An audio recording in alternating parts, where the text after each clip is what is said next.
अस्सलाम वालेकुम दोस्तों, कैसे हैं आप सब। उम्मीद करता हूँ खैरियत से होंगे। अल्लाह ताला आपको हमेशा हंसता मुस्कुराता रखे, आपकी हर जायज़ दुआ कबूल फरमाए।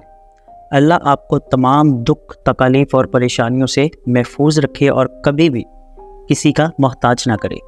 Welcome to my channel Naseer centre voice. तमाम वीडियो अपडेट्स के लिए नसीर सेंटर वॉइस को सब्सक्राइब करके बेल नोटिफिकेशन को ऑन कर दें। और अगर आपको मेरी वीडियोस पसंद आए तो साथ में मौजूद लाइक के बटन को भी प्रेस कर दें। बहुत शुक्रिया दोस्तों।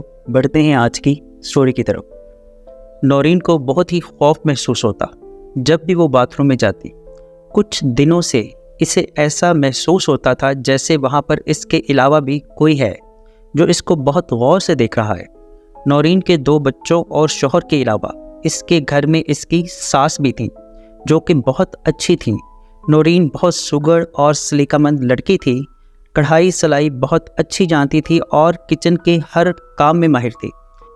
नमाज भी पढ़ती थी लेकिन इक्का दुक्का ही, बाकायदगी से नमाज नहीं पढ़ती थी क्योंकि बच्चों में उलझी रहती। लेकिन दिल की बहुत अच्छी थी, हर बात में अच्छी थी। सिर्फ एक बात इसकी गलत थी कि जब भी वो बाथरूम में जाती तो दुपट्टा सर पर लेकर नहीं जाती थी, पास ही कहीं रख देती, या फिर बाथरूम में दाखिल होते वक्त बहुत किया तो जो चारपाई सहन में खड़ी रहती इस पर टांग देती थी, या फिर बाथरूम में जाने के बाद खूंटी में दुपट्टा डाल देती थी। बस यही आदत इसकी बुरी थी। इसकी सास हमेशा इसको तलकीन करती कि लैट्रिन में जन्नात होते हैं, दुपट्टा सर पर रख कर जाया करो, इससे हिफाजत रहती है। लैट्रिन में बहुत से खबीस जन्नात पाए जाते हैं जो कि लड़कियों पर आशिक हो जाते हैं और फिर इनकी जान नहीं छोड़ते। लेकिन कुछ दिनों से नौरीन के साथ बहुत अजीब हो रहा था। जब वो बाथरूम में जाती तो इसको महसूस होता कि इसके जाने से पहले ही वहाँ पर कोई मौजूद है जो इसको बहुत गौर से देख रहा है। जितनी देर वो अंदर रहती वो इन नज़रों के हिसार में रहती। जब वो नहाती तो इसको अपने जिस्म पर किसी की नज़रें वाज़े तौर पर महसूस होती। एक दिन वो बाथरूम में गई तो इसने वाज़े तौर पर किसी हैवले को देखा। इसके अंदर जाते ही इसके वजूद में जुम्बिश हुई और वो नौरीन की तरफ बढ़ने लगा। नौरीन खौफ से पीछे हटी लेकिन एकदम ही वो गायब हो गया। नौरीन बहुत परेशान हुई और खौफजदा भी। अब जब भी वो बाथरूम में जाती तो इसको ऐसा लगता कि जैसे इसको कोई आवाज़ दे रहा है। आज इसकी सहेली हिना की मेहंदी थी जिसमें इसको जाना था। थोड़ी देर पहले ही इसने अच्छी तरह अपने बालों को तेल से चिपटा था। सोचा नहाकर फ्रेश हो जाऊं, फिर आकर ही बच्चों के कपड़े प्रेस करूंगी। आ गई मेरी जान। बाथरूम में नौरीन ने जैसे ही कपड़े उतारे तो इसको ये भयानक आवाज़ सुनाई दी। नौरीन बहुत परेशान हुई। इसने इधर उधर देखा तो कोई नज़र न आया, लेकिन आवाज़ दोबारा से सुनाई दी। कब से तुम्हारा इंतज़ार कर रहा था, कितना बेचैन करती हो मेरी जान। अब इंतज़ार नहीं होता, मुझे तुमसे प्यार करना है, तुम मेरी हो, मेरी महबूबा। नौरीन ने इधर उधर देखा तो इसको एक कोने में मेंढक नुमा एक मखलूक नज़र आई जिसकी जिसामत 12 साल के बच्चे जितनी थी। वो बहुत खौफज़दा हुई और पीछे हटने लगी, लेकिन वो मेंढक नुमा मखलूक जंप लगाकर इसके बिल्कुल सामने आ गई। अब तो जैसे नौरीन के बदन में लहू न था। खौफ के मारे इसके रोंगटे खड़े हो गए। इसने खूंटी पर टंगे तौलिए से खुद को लपेटने की कोशिश की, लेकिन वो अजीब व गरीब मखलूक इसके करीब तर होती गई और इसको छूने की कोशिश करने लगी। नौरीन ने खुद को बचाने की कोशिश की, लेकिन वो इससे करीब तर होता गया।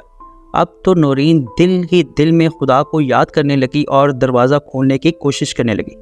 जैसे ही इस मखलूक ने नौरीन की तरफ हाथ बढ़ाया तो फ़ौरन ही दरवाज़ा खुल गया और नौरीन ने लम्हा ज़ाया किए बिना बाहर निकलकर सहन से गुजरती हुई कमरे की तरफ दौड़ लगा दी।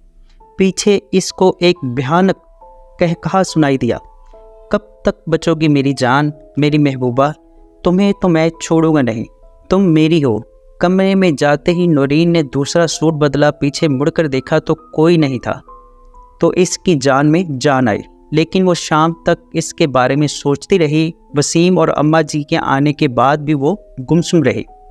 लेकिन फिर आहिस्ता आहिस्ता मेहंदी की तकरीर में जाकर इसका जहन فریش ہونا شروع ہو گیا اور اس کے ذہن سے یہ سب محو ہو گیا۔ لیکن مہندی کی تقریب سے فارغ ہو کر جیسے ہی گھر میں قدم رکھا تو واش روم کی طرف نظر پڑتے ہی سب کچھ ذہن میں تازہ ہو گیا اور اس پر خوف کے سائے منڈلانے لگے۔ وہ بہت پریشان ہوئی۔ یہ ایسی پریشانی تھی کہ وہ چاہتے ہوئے بھی وسیم سے کچھ نہ کہہ سکی، کیونکہ مرد تو مرد ہوتا ہے۔ نورین نے سوچا کہ پتہ نہیں وسیم میرے بارے میں کیا سوچے گا، لیکن اس کے بعد آئے دن واقعات ہونے لگے۔ وسیم کام پر چلا جاتا، بچے اسکول اور اماں جی ادھر ادھر محلے میں نکل جاتی۔ جیسے ہی نورین واش روم میں جاتی تو وہ عجیب و غریب مخلوق پہلے ہی وہاں موجود ہوتی، جیسے نورین کا ہی انتظار کر رہی ہو۔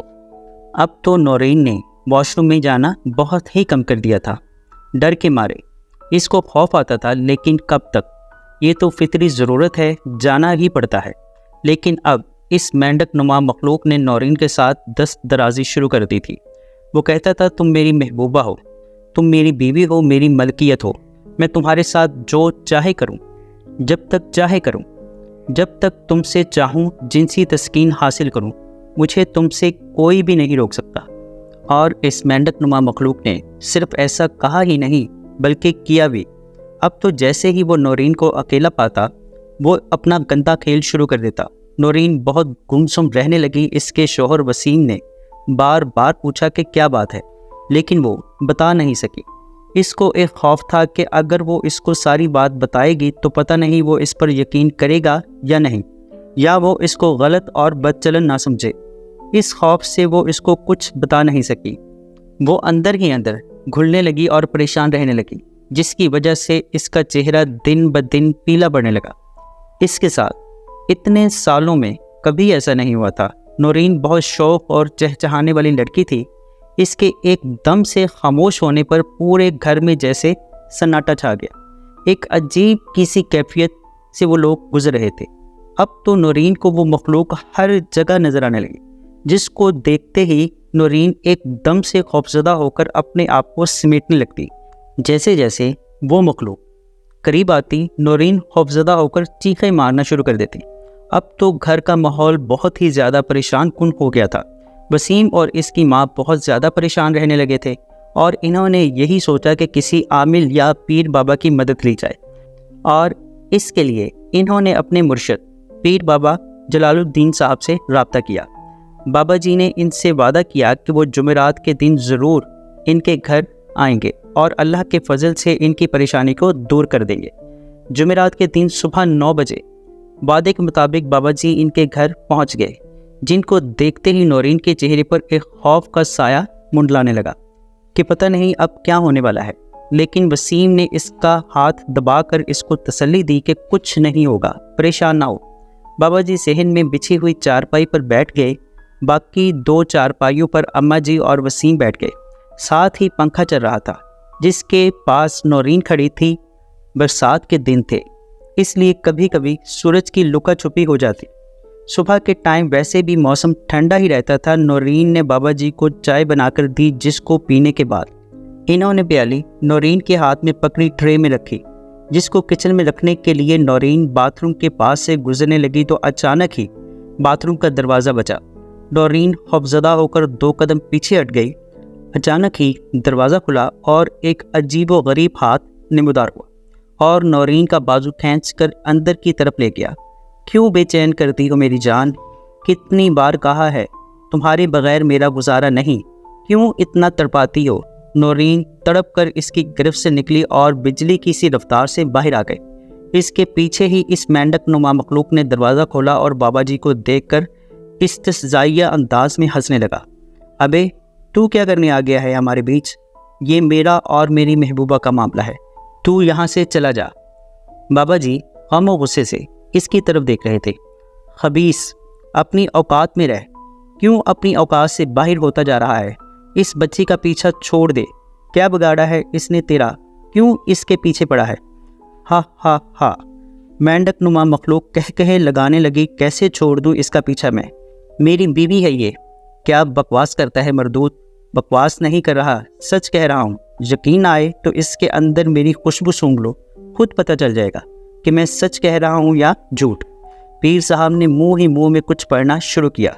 जिससे वो मेंढक थोड़ा सा बेचैन होने लगा, लेकिन इसमें अकड़ अभी भी बरकरार थी।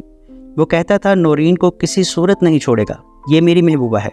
लेकिन पीर साहब ने पढ़ाई जारी रखी। देखते ही देखते इस मखलूक ने चीखें मारना शुरू कर दी, मत मारो, मत मारो, मत जलाओ, मैं चला जाऊंगा। आखिरकार बहुत देर बाद वो जाने पर राज़ी हुआ, लेकिन जाते जाते कहने लगा, चला तो जाऊंगा, लेकिन मैं झूठ नहीं बोल रहा, ये मेरी बीवी है, मेरी महबूबा है।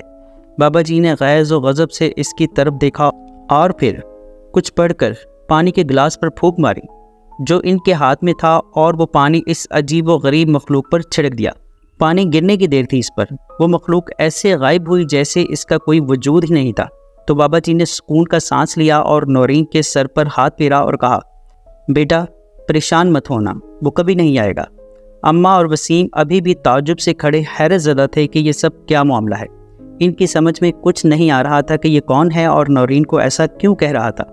बाबा जी ने इनकी हैरत को भांप लिया और कहा, बेटा बाथरूम में हर तरह के जिन्नात होते हैं, खबीस रूहें होती हैं, इसीलिए कहते हैं कि औरत को सर पर दुपट्टा ढांप कर बाथरूम में जाना चाहिए। वो इसलिए ऐसा कह रहा था कि तुम्हारी बीवी के सर पर इसने पेशाब किया है। नंगे सर बाथरूम जाने से शैतान सर में पेशाब कर देता है, इसलिए वो तुम्हारी बीवी को अपनी बीवी बता रहा था कि नंगे सर फिरने वाली शैतान की बीवियां होती हैं। बाथरूम में नंगे सर जाने से बहुत सारी बीमारियां भी लगती हैं, और तो और बहुत सारे खबीस जिन्नात भी पीछा पकड़ लेते हैं, जैसा कि तुम्हारे सामने ही है। शुक्र करो कि तुम्हारी बीवी को अल्लाह ने वक्त पर बचा लिया, वरना शैतान पूरी ज़िंदगी पीछा नहीं छोड़ते। थोड़ी और देर हो जाती तो इस खबीस शैतान से पीछा छुड़ाना नामुमकिन था। इन्होंने नौरीन के सर पर हाथ फेरा और इसको तलकीन की कि बेटा हमेशा सर ढांप कर बाथरूम में जाया करो, कोशिश करो कि हर वक्त सर पर दुपट्टा रहे, इससे बहुत सी बलाओं से बची रहोगी। नौरीन ने शर्मिंदगी मारे नज़रें झुका ली, लेकिन बाबा जी को रुखसत करते हुए अम्मा जी, वसीम और नौरीन तीनों ही मुतमईन खड़े थे, और बहुत दिनों बाद नौरीन ने सुख की सांस ली। दोस्तों, ये एक फ़र्जी लेकिन हकीकत से बहुत करीब तर स्टोरी थी। ये बात हकीकत है कि कोई घर ऐसा नहीं जहाँ पर जिन्नात का बसेरा ना हो। दोस्तों, इस कायनात में हमेशा से जिन्नात की तादाद इंसानों से कहीं ज़्यादा रही है, जो कि आज भी है। ख़ासकर जो शयातीन जिन्नात होते हैं उनका मस्कन गंदी और नापाक जगहें होती हैं, और हमारे घरों में ये जगह बैतुल खला है, जहाँ शयातीन जिन्नात की भरमार होती है।